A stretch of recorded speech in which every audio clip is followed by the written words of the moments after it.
You are Locked On Coogs, your daily podcast on the Houston Cougars, part of the Locked On Podcast Network, your team every day. Welcome to Locked On Coogs, daily podcast all about your Houston Cougars. I'm your host, Houston-born teacher and coach Parker Ainsworth. And whether you're a Houston fan or just a hater who came to stop by, thank you for making Locked On Coogs your first listen of the day. Appreciate you making it your first listen each and every day. If you want to join the conversation, but you don't know what to say, tell us in the comments down below, wherever you found this podcast, if you're a pancakes or a waffles person, because I feel like the Houston Cougars, after this couple guys they're signed and a few guys they might sign and stuff like that, Houston might become a pancake kind of town. More on that in a second. Today's show is brought to you by Game Time, the best place to get last minute tickets, the lowest price guaranteed. I'm excited about it. You should be too. Go check out Game Time. Use code Locked on College for $20 off. But we'll do more on that later. Houston is retaining a couple of big time names in the defense. Houston's got potentially a handful of really talented guys they could grab in the next couple of days, even this weekend.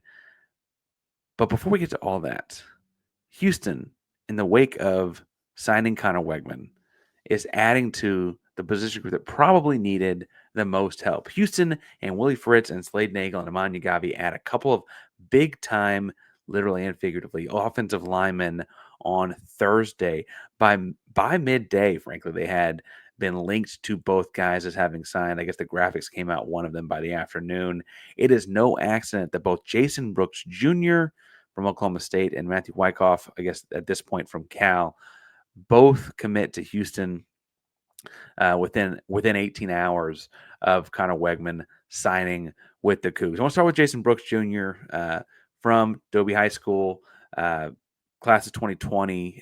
Start off at Vanderbilt, transferred to Oak State. He got the retweet approval of Boogie Johnson, for what it's worth, and he commits to Houston as a grad transfer. He did not play last season. In early September, he posted on social media that he was going to withdraw from the team, save his eligibility, and enter the transfer portal at the first window. Here we are in the first window, and here he is coming back. Again, he did transfer from Vanderbilt to Oklahoma State, so he did that whole transfer thing one time. But in 2023, when he was playing for Oklahoma State, he started the first 7 games of the season before ultimately having an injury. And you got to remember, 2023, Oklahoma State was really good. That team was a Big 12 title contender. That part of the fall off of their 2024 team is reflecting on how many guys they brought back from the 2023 team, and the kind of poisonous gas in the air or salt in the water or whatever. People are leaving that team left and right. So I would say him coming to Houston might say both more about what's going on in Oklahoma State and more about how many guys want to come home to play. And looking for film on him, it's hard because he didn't play in 2024. But you find videos and interviews and stuff of kids you're going through. And Jason Brooks has the words Houston in giant letters across his chest in a tattoo. I mean, he's very literally for the city in every possible way. Also, I found out in looking through videos like that, his nickname is Queso. So maybe we have to have some queso questions. What do you think of queso? Where do you get your best queso in Houston? Those kind of things. I've got to ask a lot of things. I think it has more to do with video games, but I'm old. So I think that's what I had to do with though. But anyway, he is 6'3", 315 pounds, and really plays bigger than that. He's joined in the Thursday signings by Matthew Wykoff of Cal. Matthew started off at A&M. Fun fact, actually, when he was transferring in the transfer portal from A&M, at the time we had John Garcia was our recruiting expert who did all things transfer portal, and I had him on for an episode, and we talked about how much I wanted him to join the team back then. Wykoff is originally from Magnolia, Texas. He comes to Houston. Again, A&M to Cal to Houston. At A&M, he was, as a redshirt freshman, was all SEC freshman team as a center. He's played a lot more guard as well. The dude is a great run blocker, and he's 6'6", 330. So 6'6", 330, great run blocker. That's a big time deal for your guard position. Now, both Brooks and Wykoff have issues in the pass protection side of things. They're just worse at it than they are on the run blocking side of things. But on the interior, you typically have three guys to block two unless they're blitzing, and you're blitzing, you try and get the ball out anyway, right? So it's usually that's why your tackles get put on islands. That's why they're usually your highest paid guys in the NFL or whatever. Is the tackles have a lot more pass blocking responsibility. Not that the guards don't, but it's a growth area for both Wykoff and Brooks. And man, oh man, when you watch these guys, especially Matt Wykoff, when you watch these guys run block, they make up for it. If we're trying to do the Slade Nagel offense that happened in Tulane, where they had Michael Pratt throwing and Tajay Spears running behind a great offensive line, we got Rashawn Sanford, we got Connor Weigman, and now we got some guards that can do that whole running people over kind of stuff. I mean, this looks good. I think it's interesting that Wykoff is a much better run blocker too, and that he's 6'6". You typically think of run blocking as like a low man wins, getting underneath pads, requires a lot of flexibility. I think that speaks to his athleticism. Both kids played tackle in high school. I know high school is a long way away at this point, as they're both kind of towards the end of their college careers coming back home. But I would also point out that generally speaking, in high school, you're putting your most athletic big guys at tackle, and then you get to the Power 4 level like Oklahoma State, A&M, and Cal, and you suddenly realize, like, okay, well, they all these kind of athletes, right? That's how I get shuffled up a little bit.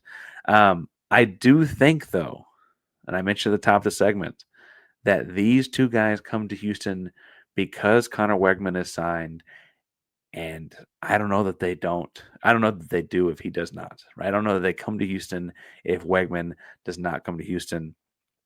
And for what it's worth, I think that's why they got on the Weigman signing at the start of this. Right? The portal officially opened Monday. There's a lot of guys visiting this weekend, but they signed Weigman officially, formally, publicly. I say publicly. The important part was publicly on Wednesday night. Behind closed doors, I think a lot of people knew that was coming. But you do that on Wednesday night to have Thursdays, Fridays, Saturdays, Sundays, etc. like this. Now, I'd gotten kind of some tips on Weigman coming, so I was ready to do a live on the Wednesday night almost immediately after the fact. Actually, for what it's worth, I'd heard if it was not before this certain time on Wednesday night, it was going to be Thursday morning.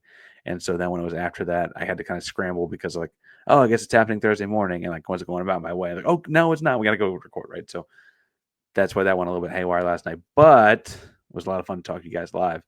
The transfer portal is constantly moving, constantly shaking, and these guys are signing, committing at all kinds of random times. We're going to do our best to stay on top of it. And of course, we're going to reflect on guys like Jason Brooks and Matthew Wykoff that do commit to the University of Houston. However, as we're getting into our second segment, we're talking about guys that are potentially coming to Houston, potentially in the portal, etc. And some guys I'm really, really, really excited about. You got to understand that ultimately, as it goes here, by the time you're listening to this, by even the drive to work on Friday, these guys could already be gone, right? Like these things happen all kinds of crazy times.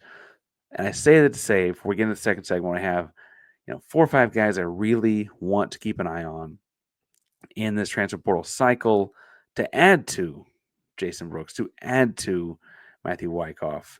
I want to also take a second to tell you about Game Time, the best place to get last minute tickets, lowest prices guaranteed, because whether it's this Houston Cougar football team they're building, a comedy show, the theater, other sports teams going on, if you're lucky enough to get to Vegas to watch the Rockets this weekend, whatever the case may be, you got to get your tickets at Game Time. That's cool, like AI tool now, where like they'll find the best deal and analyze the data to put the best deal for you, called Game Time Picks. Makes it easier to save more on sports tickets, comedy tickets, concert tickets, etc. I also appreciate the lowest price guarantee. If you can find tickets in the same section and row cheaper somewhere else, Game Time can credit you back 110% of that difference. So take the guesswork out of buying tickets with Game Time Picks. Download the Game Time app, create an account, and use code LOCKEDONCollege for $20 off your first purchase. Terms apply again. Create an account and redeem code LOCKEDONCollege for $20 off